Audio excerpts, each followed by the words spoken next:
Hello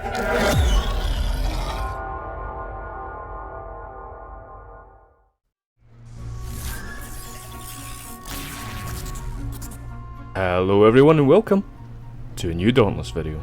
And today is cause for celebration because finally, after 2 long months which feels like an eternity, we have an update from the developers on the big update coming apparently this summer. So in this video, of course, we're going to share all the highlights that Phoenix Lab discuss in their 9th Shattered Isles devlog, but not going into enormous amounts of detail because we will be doing so in the next episode of my Dauntless discussion podcast, where I'll be joined by Fluffy Fiesta Shy, who is another huge channel and a very big presence in the Dauntless community. So I'm very much looking forward to that coming out in the coming weeks. So keep your eyes peeled for that, and please feel free to check out some of my older podcast episodes as well. If you're into Dauntless, want to know more, want to get in on a discussion, this is the podcast for you.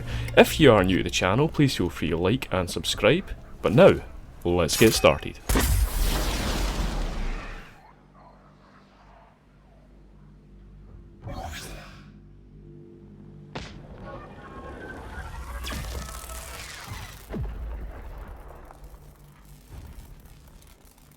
Okay, so the 31st of July, which was yesterday at time of recording, the Dauntless updated their socials to state that the 9th installment of the Shattered Isles devlog is now available, sharing more details on weapon experience and aetherite sources, talent crafting, essences and other materials, and one reward for Reforge, which they will elaborate on. Okay, so earlier in development of the Shattered Isles, the blog about weapon progression and talents was received with excitement by our community. On Discord and Reddit, we saw lots of conversations and speculation about how long it would take to bring a weapon to level 60 and how leveling journeys differ from Reforge. Today we aim to arm Slayers with the information needed to succeed. Okay, so here we can see an image, an example of AETHERITE Infusion. What is AETHERITE Infusion? Well, on the Shattered Isles, experience is expressed by infusing ether into your weapons. Defeating behemoths drains their essence to feed your 2 ether-thirsty weapons, and the more ether your weapon absorbs, the stronger it gets. Although behemoths are a great source of ether, it's not the only way of gathering it. Aethersmiths can infuse your weapons with aetherite to quench their thirst, and this precious mineral can come in 3 forms. We have dull aetherite, which provides 100 XP, shining aetherite, which provides 1000 XP, and peerless aetherite, which provides 5000 XP. Okay, so aetherite rush. While Willsborman is more than happy to infuse Slayers' weapons with aetherite, it's up to Slayers to go far and wide to hunt for this precious resource. So, weekly completion of heroic escalations in Dauntless Trial will award Slayers with some shining and peerless aetherite. Daily and weekly challenges, bounties and normal trials will award Slayers with plenty of dull and shining aetherite. Slayers will also be able to find all sorts of aetherite on hunt passes and with other sources still to be revealed. A hoard of experience. And I like this image here. When I first thought it, I thought, oh, we're getting a card game in Dauntless. How cool would that be? Maybe it does mean that, but I very much doubt it. So as previously shared, our goal with the new weapon progression system is to have permanent progression without forcing Slayers to restart their journey through low level hunts, which I think is a good idea personally. When Slayers acquire new weapons, they can choose between hunting through initial hunts or using previously collected aetherite, shaping their journey through their new weapon, leveling the hunting however they prefer. Total experience needed, and it gives you a breakdown of level 10 to 60 and the experience which is required for that, from 3150 for level 10 and 500 bagillion million for level 60. As we mentioned previously, our goal is enabling all content to be playable with a weapon over level 50, and the journey to level 60 is the edge that some competitive Slayers look for, alongside mastery and recognition. Experienced Slayers will have meaningful choices on investing their aetherite to amplify their arsenal, investing heavily on the preferred loadout to play competitively on endgame hunts, or progressing on an array of weapons until they are ready to be used for their hunts of choice. Let us take a single week's heroic escalation for example. It could boost a new weapon from level 1 to almost level 20, or it could provide nearly a whole level for a weapon level 50. What would you prefer? Joining the race for the world's first level 60 on the Skies of Ostia, or expanding your arsenal with multiple elemental options. Okay, so that is Aetherite Infusion, the new way of essentially gathering experience after the big update drops in Dauntless. Let me just elaborate and explain that a little bit, because it sounds a little bit confusing when you read it for the first time. It did to me anyway. So currently in Dauntless we have the Reforge system, and when you gain experience and you level up each weapon category individually. So for example, your sword can be level 7, your axe can be level 13, your chain blades level 20, and that upgrades all the swords, all the axes, all the chain blades, which I guess doesn't allow you to explore each individual weapon, because you're only going to use the one that you want to use the most. You're only going to use your favourite, and then they're all leveled up. You then hit level 20, you reforge it, and you're back to level 1 again. And that is great, I guess, to begin with, but it can get really repetitive, because when you're back to the earlier levels you have to redo the early hunts again unless you've banked your experience, so on and so forth. That's the Reforge system. It can be very repetitive and it does need looked at, and that's what they're doing. It seems this new system, you'll be gathering AETHERITE, which essentially is the new form of experience. You'll be getting it from slaying behemoths, from completing daily challenges, or from doing heroic escalations, and depending on the achievement, the more AETHERITE you'll gather. For example, dull AETHERITE is only 100 XP, you'll probably get that from doing very basic tasks, and peerless AETHERITE you'll do from those heroic escalations, which are much more difficult. You'll now be doing this for each individual weapon, so each individual sword, each individual axe, and so on. The hunger, for example, we can see here, you'll be gathering experience and it'll only be going towards that weapon. This might allow you to try new different weapons and allow for much more customizability in your build. And it sounds like you're going to be able to bank that experience into one weapon, or you can spread it across several weapons in your arsenal. It's up to you, and you're going to aim to reach level 50, which is going to establish you in Dauntless. However, for the OP players, for the more established players, you can then push on to level 60, which is going to be far more difficult and require a lot more experience. Okay, so we've got a new crafting system they're going to be bringing to the game, returning to this devlog. Talent without working hard is nothing. Talents bring a brand new crafting option to Dauntless, requiring a variety of materials and unlocking more craftable options as you progress through your weapon leveling journey. New materials like essences will be introduced as part of the talent crafting, alongside materials that slayers are already familiar with. And here we can see an image of the new crafting station for this new talent system.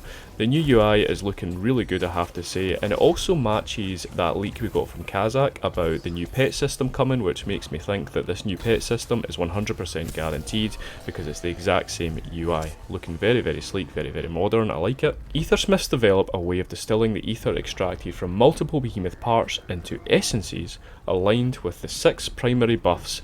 For example, essence of endurance and essence of speed, combining several parts to create this valuable resource, paramount for crafting the ultimate power of ether weaponry. Talents. Each weapon leverages 2 essences to craft talents. The hunger feeds on essences of critical and vitality, while the silver sword, for example, needs essences of defense and might. To craft an essence, slayers will combine some parts from several behemoths, distilling them into these powerful essences that can fuel the power of the weapon talents. Let us look at some examples. We have Essence of Critical, where you can see Charog, Boreas, Grave, so on. We have Essence of Vitality, where there's the Quillshot, Shrike, Embermane, and so on. Some parts of Koshai, Malkarion, and Shroud can be used for the Essence of Vitality, while others for the Essence of Critical. Hunting any behemoths will always be valuable for crafting essences with higher rarity parts, contributing more to the essence crafting. So evolving recipes. As mentioned previously, each weapon will have 25 talents split into 5 categories. For example, weapon special and weapon passive.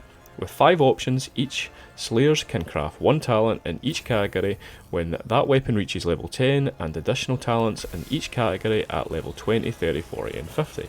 Unlocking the ultimate power of your weapon gets more challenging based on how many talents you crafted in a category, requiring more advanced materials and or larger quantities of that material previously used. The first craft in this category will require rams and 1 essence. The second will require rams and multiple essences of 1 type. The third will, and so on, you get it.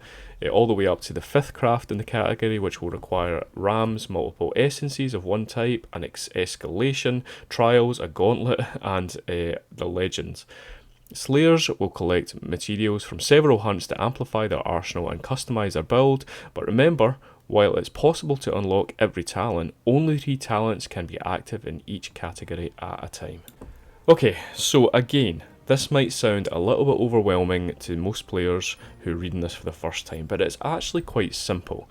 So currently in Dauntless, we upgrade our weapons, we upgrade our armours, and our builds depend heavily on our cells and how we combine our cells. That's how we create builds. Now, we're still going to be upgrading our weapons, like I stated earlier, with the AETHERITE Infusion system, but cells are going to have much less impact on the builds, and it sounds like they're going to be heavily replaced by this new talent system, the new crafting system. In this new system, you're going to craft these talent buffs to your preference, and they're going to add advantages to your build in the way that you want them to. So originally they're going to be quite simple to craft and probably going to offer very little in terms of a bonus. However, as they become more elaborate and as you level up, they're going to be much harder to upgrade, but they're also going to offer much more of a benefit. Okay, so let's move on to the final section of this devlog. History matters, and this is a section that a lot of people are probably going to be quite curious about. So in this blog, we've further shown what the future of our weapons looks like, but we still need to talk about the past. Reforge was a core part of Dauntless for years, and we want to reward Slayers who went above and beyond with the Reforges. It's time to share one of the rewards, and they have one of the rewards in bold, probably a good idea. So here you can see a concept of the Reforger crown, and that is absolutely stunning. Probably one of maybe my second favourite crown so far from what I've seen.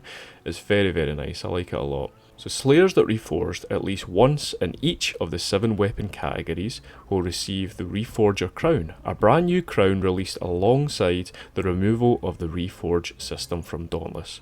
The Reforger crown is a permanent reminder of Reforge and the Slayers who poured their effort into the game to have all weapon categories reforged at least once. It's the last chance to fit the criteria for this crown, so don't miss your chance, Slayer.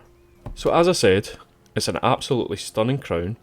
However, I'm glad they've stated that's only one of the benefits that you're going to get from as a reward from the current Reforge system. I can imagine quite a few people are not going to be too pleased that it only requires one Reforge. I mean, you can do a Reforge in an hour or two. You can do 7 Reforges of 7 weapons in a day or two. People have poured hours upon hours of gameplay into Dauntless, and some people have hundreds upon hundreds of Reforges. However, that's just my opinion. We'll see how that turns out, and I'm sure there's many more benefits to come along. We're obviously going to talk about that in more detail in the podcast coming up. So summer is here. It's already summer, and we are getting ready to announce the release date and real title of the Shattered Isles update. Stay tuned to our Dauntless Discord for feedback, engage with the community, blah blah blah. Interesting.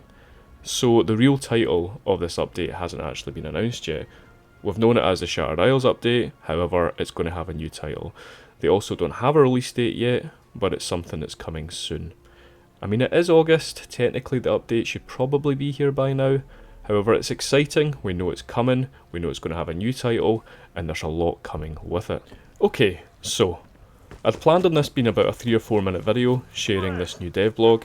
It's now turned into nearly 15 minutes, as always. There's just so much interesting information to share. I have to admit, I was sceptical at first, but this new weapon progression system is quite interesting. I like the look of it. I think the Reforge system served a purpose but became very repetitive and needed looked at, and they're doing that. So it's very exciting to see what comes in the update. I love the new crown. I think it looks great. I think it's a good idea to reward Slayers. However, I think the requirements are a little bit low and a lot of established players might not be too pleased about it. Anyway, we're going to talk about this in a lot more detail in an upcoming podcast, so keep an eye out for that. But that'll about do it for today. If you are new to the channel, please feel free to like and subscribe and join the comments in the section below. I like discussions, I like to keep them going. Until next time, see you later.